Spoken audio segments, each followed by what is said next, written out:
Every pro was once an amateur, and every expert was once a beginner. Welcome to the DYA Network, where we're on a mission to bring you essential resources and cutting edge information to help young athletes attain their maximum potential while developing the champion within. I'm your host, David Edwards, and welcome to the network.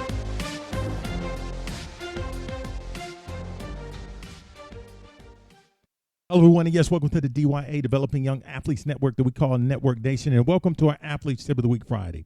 Now, today's Athlete Tip of the Week Friday, I wanted to touch base again on, if you listen to last Friday's episode, I talked about how to run faster. In that part one of this part two series, I did say that I would give some other tips to help improve with running today. Last week, I highly recommend, if you didn't listen to it, we talked about arm positioning, arm motion, how to run using your arms with proper technique. With the video that was recommended, I want you to look at that and try some of those drills before you implement this, because this is that second part.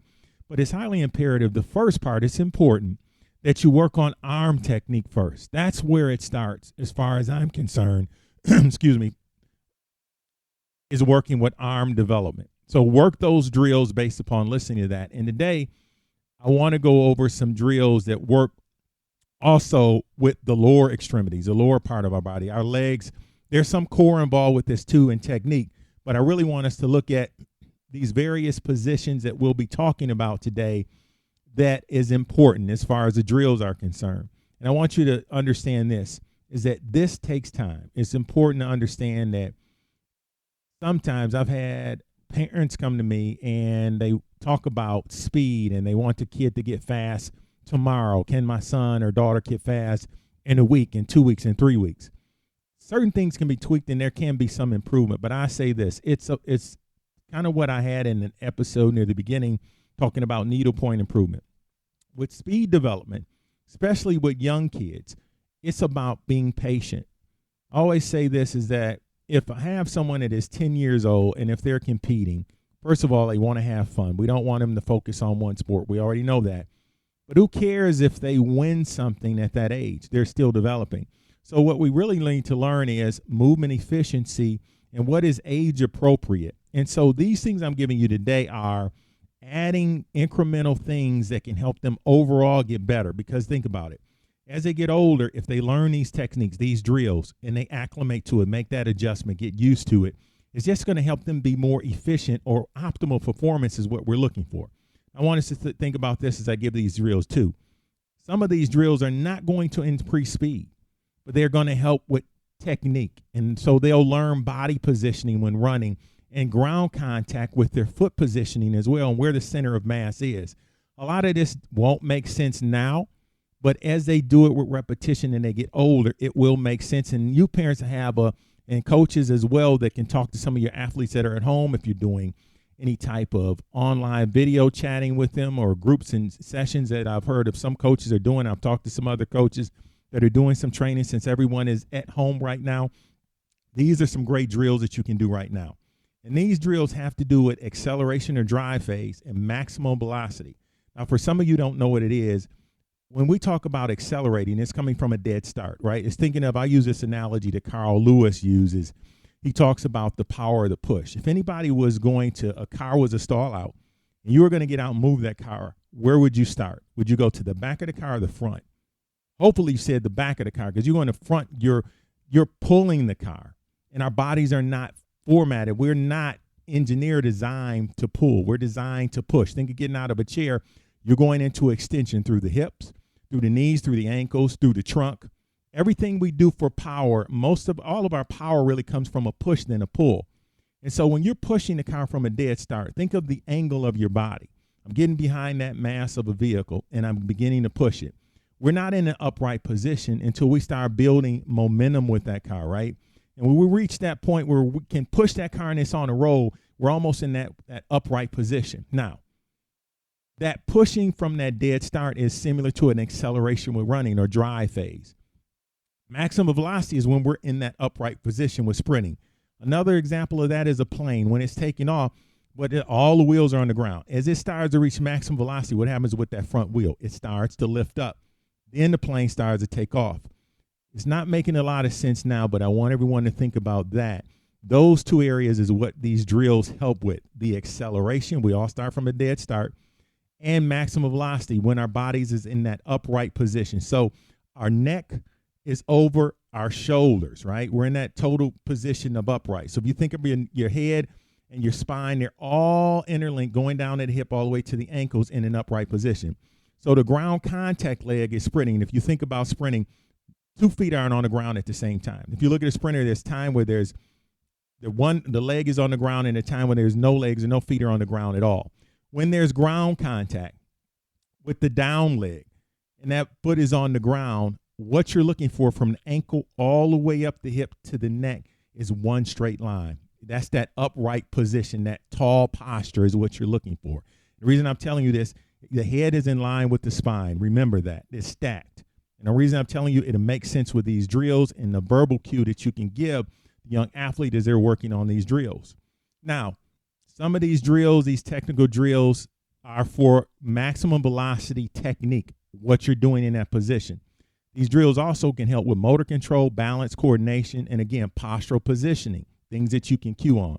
Now, this is something I do with every young athlete that I start off with, and I've done for years, and I've had a lot of success with this, that I'm surprised I haven't heard it from other people, is that when I have them doing these drills, even to the point where we deal with actual running at 100% velocity, so they're at working on speed development, we'll do this as well, is I deal with a line on the ground. And what you want to do is you want to draw a straight line. If you're on a track, you know the lanes in the track. Get them on the white line on the lane. They're going to train on that because here's why. This is called a path of deviation. Everybody knows this. The shortest distance between 2 points is what? A straight line. And if you want to increase the distance, travel leads to an increased time, right? So if I notice that they're running and they're deviating, they're getting outside of that line, they kind of have a squiggle pattern. And with that, what are you losing? You're losing time. So remember I said, and if anyone listened to a previous episode, I said, you know what? Some things you can tweak with an athlete right off the bat and improve time. If you start noticing, you look at that line, and I could look over the top of them or draw or have a digital pattern where their feet are landing, you can notice, you know what? They're not running in that sagittal plane. They're starting off with their technique. As they're taking off, they're going through that frontal side to side. Years ago, some football players, I even seen some long jumpers years ago with technique that needed to be developed. They started that side to side pattern, and then they started to line up. You just wasted time going in that frontal plane. You got some rotation going on. So I want you to think of this. This is for straight sagittal or straight ahead running, that these techniques I'm giving you. But for any of you that do any kind of field sports, let it be soccer, let it be lacrosse, let it be football, understand change of direction, but guess what? You still have to accelerate. You still reach a point of maximum velocity. I'll be going over that on some upcoming episodes, but today we're still talking about straight ahead speed. Now, here's some of these drills. I want you to remember this with these drills. But everything you do here, I want you on the balls of your feet. Have you ever seen a flat-footed animal? A cheetah doesn't run. A cheetah's in a bouncy position on the ball. If you look at its paw, the way it's engineered for speed, so it doesn't have a big flat duck foot. So if you're thinking, you look at any videos of anyone with speed, I always say look at world-class sprinters because they're at the top peak of what they do. But if you're in high school or if you're looking at any videos of anyone running that is sprinting, look at how they're running. If you look at even a track spike, there's no spikes on the back of the heel of a shoe. And if you look at a sprinter track spike, there's no padding on the back. Now, if you talk about the 800, I'm using this as an analogy for some of you that have never sprinted or ran before, and you parents are trying to get an understanding of this. If none of you ever looked at a middle distance runner's shoe spike, there's some padding in the back because there might be some heel strike, and this is over the 800. We start looking in the mile going forward because even nowadays, you look at the 800, they're running. It's a 800-meter run, right? And so I want you to get used to getting on the ball of your foot, getting what I call bouncy, okay? Some people say on the toe. You're not on your toe. It's the ball of the foot. The first drill is this. It's a simple drill, and even for some of you to saying, you know what? I'm in junior high. I worked on drills before. I even challenge you to do these drills as well and ask yourself if you're doing them right. Get in front of a mirror, videotape this. Parents, videotape it. In the march, think of a soldier in marching. I want you to deal with that upright posture. And as they're marching, the arm action is from the previous video. Look at the video. I'm looking for that opposite arm, opposite leg. And as they're bringing the knee off the ground, they're driving that knee up, and that thigh should be parallel to the ground. At the foot, they should be what's called dorsiflex. So you're bringing your toe towards your shin. If you think about pushing the gas pedal, if I'm accelerating, I'm plantar flexion. That's what the foot's doing at the ankle. If I'm dorsiflexion, I'm getting my foot off of the glass. That's dorsiflexion. Take your foot off the glass. Plantar flexion, you're pushing. So what you want to do is you want to get into dorsiflexion. So as the foot hits the ground, it's called a stretch reflex. It can react and you get more force production off of the ground quicker than you would with a plantar flexion position, because the foot has to react in that position in order to get off of the ground. You're wasting time on the ground. So remember, at the knee, you want to have that right ankle at the hip. You're flexing through the hip on the up leg. On the down leg, what I want them to do is extend through the knee and the hip, coming up on the ball of their foot as they're marching, opposite arm up, chest is tall. And they're going to slowly put one foot on the ground while raising the other. With that knee coming off the ground, the leg off the ground, that's the up leg, the swing leg. They're going to drive it straight up, keeping the thigh parallel to the ground, dorsiflexing the foot, tall posture, opposite arm, opposite leg, holding that position for a second or two, and then marching forward. You can do this in a hallway, outside a good 5 yards, back and forth, getting used to that technique. The key here is tall posture, looking over the horizon, the eyes are straight ahead. Now, I would say you can do this similar to the arm drill, 2 to 3 times a week, having fun with it, getting used to it. Parents do it with the younger kids, have fun, make it a marching game. The next thing is skipping. I'm alarmed that I've talked to some teachers even at the elementary level that a lot, and some coaches, some kids don't know how to skip.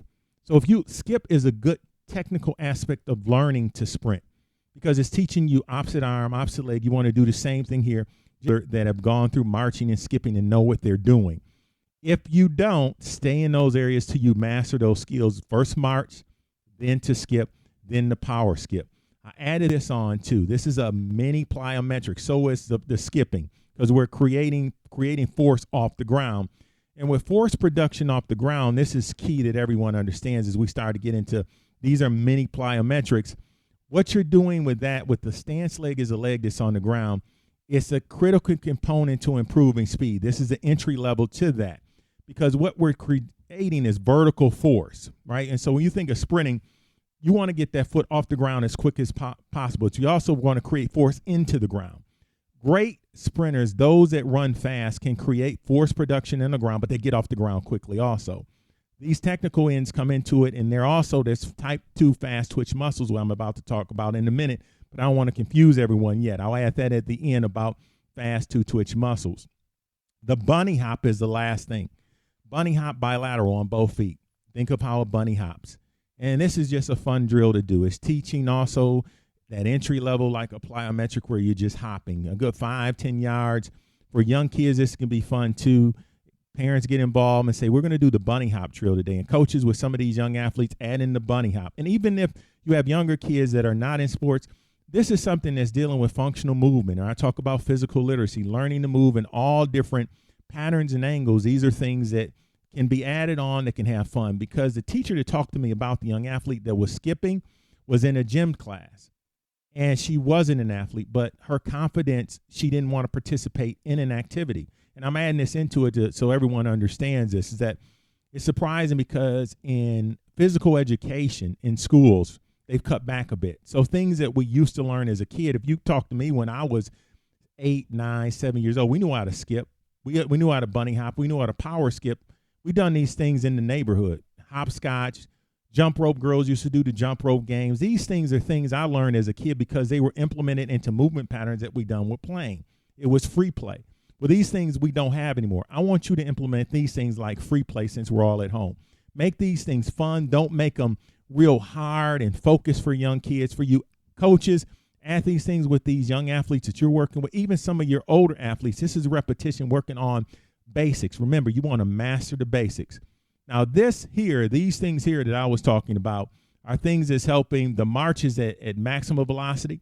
The power skip is another thing, technique in that posture position and maximum velocity that I'm talking about. Power skip, upright. The bunny hops are just that force production that is focused there. But it's also dealing with, at maximum velocity, I'm looking at that bouncy position where you're learning to get a ball of the foot and get off the ground with force production. Here goes the fun drill that deals with acceleration or drive phase. It's called a ball drop basically drill. I've done this for years with athletes, and I'm not the person to invent this. Other people do it too. So for this, you can have fun with all athletes, and this will tell you something here too. So if you have a tennis ball, a racket ball, I mean, you can even have any kind of ball that you can bounce off the ground, okay? So you want to stand away from the athlete a good 5 yards. If you have in your home, if you live in a high rise, wherever you're located, you can do this also in the hall, right? Now, of course, we want to stay, the 6 foot distance right now with the coronavirus, but wherever you might have in the hallway, in the room, if you have access outdoors, you can try this too. But what you're going to do is have the young athlete stand on the line, and you're going to stand a good 5 yards away, or I done my steps. I'm 6'5". It might be different for some of you that are not as tall as parents or coaches. You're going to step back, stepping backward from that line where they're at, a good 7 to 9 steps, whatever that 5 foot or 10 yards, 5 yards or 10 yards is, if you have that kind of space. You're going to stand with that ball. You're going to drop that ball. If that ball can't come at least to your hip height or higher, you're going to bounce it off of the ground.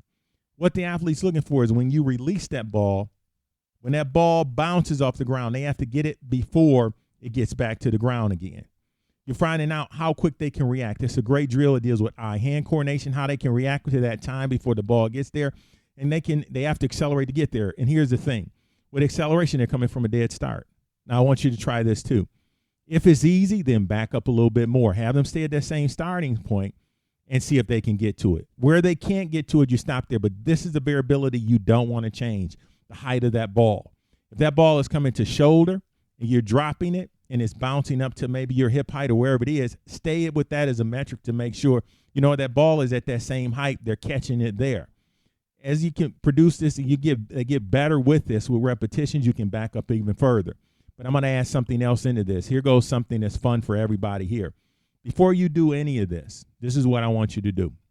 Now, of course, dynamic warm-up and everything with sprinting at maximum velocity, speed work, and things like that. Listen to our other episodes there. You want to get a good warm-up, especially some of your older athletes, coaches, get them into that, and parents too. But this is it here. This makes it even fun, is that you want to time these things before they learn it. So if you're learning the arm drills, I want you to do this. 10 yards, time them from a stop. What are they getting there? Write that down. Remember, I talk about objective measures, right? Things they can see that motivates them. What motivates athletes and us, too, is that we want to see improvement. You'll see it here. So you do it. If you haven't done the arm drill, do it. Or tell them, you know what, forget about the arm drill we've been learning. Do it the way you used to do it. 10 yards, get a mark. Now with the arm drill, do it a good 2 times. Come back with the arm drill, time it there. See how they've improved. Now, the same thing here with the ball drop drill. I want you to get some numbers from this too. For the ball drop drill, before you do it, start getting the time at those distances before you train those drills. Here's why. It gives you a baseline and you can see how they're improving. If both parents are there, there's a way you can videotape it, watching their technique change. If anyone's looked at height measurements on their kids, I remember back in the day, I don't know if parents still do this anymore, but if a child is getting taller, you mark it on the wall. Remember that? It's like, oh, they're only this tall. And they're excited. Where am I at this year or this time, whatever. And they're saying, oh, look, you've grown some more. Now they're motivated to see if they're growing. This helps them to get excited about what they're doing because they're going against a time. And give them some gratification. Give them some good feedback to let them know how great they're doing. These are great drills to try here at home. And let me tell everybody this. You're working on fast twitch type 2 muscle development, okay? It's important that you understand that. Type 1 is what you're looking at is a lot of long distance runners. We're not looking to develop that. And you develop speed with speed. And it's important that you remember this. This kind of ties into the ball drop drill and things that help with developing speed. Just understand this, is that when type 2 muscle development, type 2 fiber twitch muscle, is that in order to develop that, in order to get better at it, you have to work at speed. A cheetah doesn't run fast for a long distance. And in order to really implement training and development to stimulate or give stimulus in that area of muscle development with those muscle fibers, we have to run 95% of maximum capacity or velocity at that speed, high rate speed. Here's what's important with that also. You're looking at around 5-6 seconds. And this is just some food for thought as some things in the future we'll be going through that can help with speed as well. But these are some technical things to start with. I know I'm kind of going ahead of things, but I just wanted that for some of you older athletes that know some of these things. Just remember this. If you're going to train speed, you have to run at top speed. But if you add the technical aspects of the things we're telling you here today, this is going to help with speed development also. Just remember, though, as you're training at speed, at top speed, maximum velocity is what you're shooting for, 95%, then your recovery period is going to also be important, because I'm looking at 6 seconds. So when you're sprinting, you're looking at those 10, those 15-yard sprints, full recovery at the end. And full recovery, what I mean by that is for every 10 yards, 30 seconds recovery. So if I'm running 10 yards, 30 to 60-second recovery, right around 30. Because here's the thing is, in order for you to recruit fast twitch fibers at maximum velocity, and this goes with lifting, Olympic lifts and all is the same, is that you need full recovery, because what we have to do is the ATP, which is fuel energy for muscle. We got to give that time to recruit that again for it to regenerate to that degree. And this deals with phosphagen system, and I won't get deep into that. But I just wanted to kind of go there because that's where we'll be going in the future, is how do we develop more fast twitch type 2 fiber. And there's 2 types there, and I won't go down that road of type 2 fiber, but that's something there. And I know I'm going off on a tangent, but I just wanted to share that too. Feel free to look up things on speed development.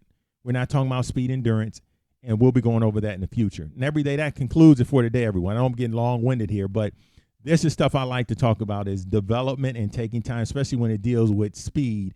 And so, again, try these things at home, and feel free to shoot us a message via email at our team DYA network at gmail.org, on our website at the Gmail. I'm sorry, team DYA at gmail.com. That's our team's reach out, part of our contact page you can go to on the DYAnetwork.org. Let us know how these things are coming along with wherever you are in the world. We appreciate it. And everyone, have a phenomenal day and have fun doing these drills. Hey, everyone, visit our website at the DYAnetwork.org for more information on ways to help the young athlete develop. And if you could do us a favor and leave us a rating or review, and please go out and share this episode, pass it along. We would really appreciate it. Until next time, remember, give 100% in life pursuing your dreams and never give up. Take care.